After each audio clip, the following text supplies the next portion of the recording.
బ్రెజిల్లో నెల్లూరు జాతి ఆవుకు 40 కోట్ల ధర గిన్నిస్ బుక్ లో చోటు. బ్రెజిల్లోని మినాస్ గెరైస్ లో వియాటినా 19 అనే ఆవు వేలం. దీని బరువు 1101 కిలోలు. గతంలోనూ పలు అవార్డులు అందుకున్న గోవు.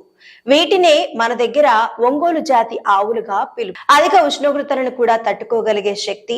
బ్రెజిల్లో జరిగిన వేలంలో నెల్లూరు జాతి ఆవు కనకవర్షం కురిపించింది.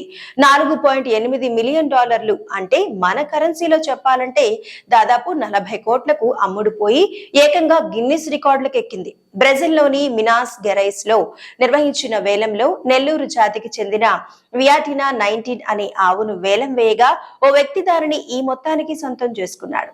దీని బరువు ఏకంగా 1101 కిలోలు. ఇదే జాతికి చెందిన ఆవులతో పోలిస్తే ఇది రెట్టింపు బరువు. అత్యధిక ధర పలికిన వియాటినా 19 గోవుగా రికార్డులకు ఎక్కిన ఈ ఆవు గతంలోనూ పలు రికార్డులను తన ఖాతాలో వేసుకుంది. కండరాల నిర్మాణం, అత్యంత అరుదైన జన్యువులు కలిగి ఉన్నందుకు గాను ఇది ఛాంపియన్స్ ఆఫ్ ది వరల్డ్ లో మిస్ సౌత్ అమెరికా అవార్డు అందుకుంది. ఈ ఆవు అండాలను ప్రపంచ వ్యాప్తంగా ఎగుమతి చేస్తున్నారు. ఇవే ఆవులను మనం ఒంగోలు జాతిగా పిలుస్తుంటాం. ఇవి అధిక ఉష్ణోగ్రతలను సైతం తట్టుకుని మనుగడ సాగించగలవు. 1800 సంవత్సరాల్లో ఈ జాతి ఆవులు బ్రెజిల్ కు ఎగుమతి అయ్యాయి. వీటిలో రోగనిరోధక శక్తి ఎక్కువగా ఉంటుంది.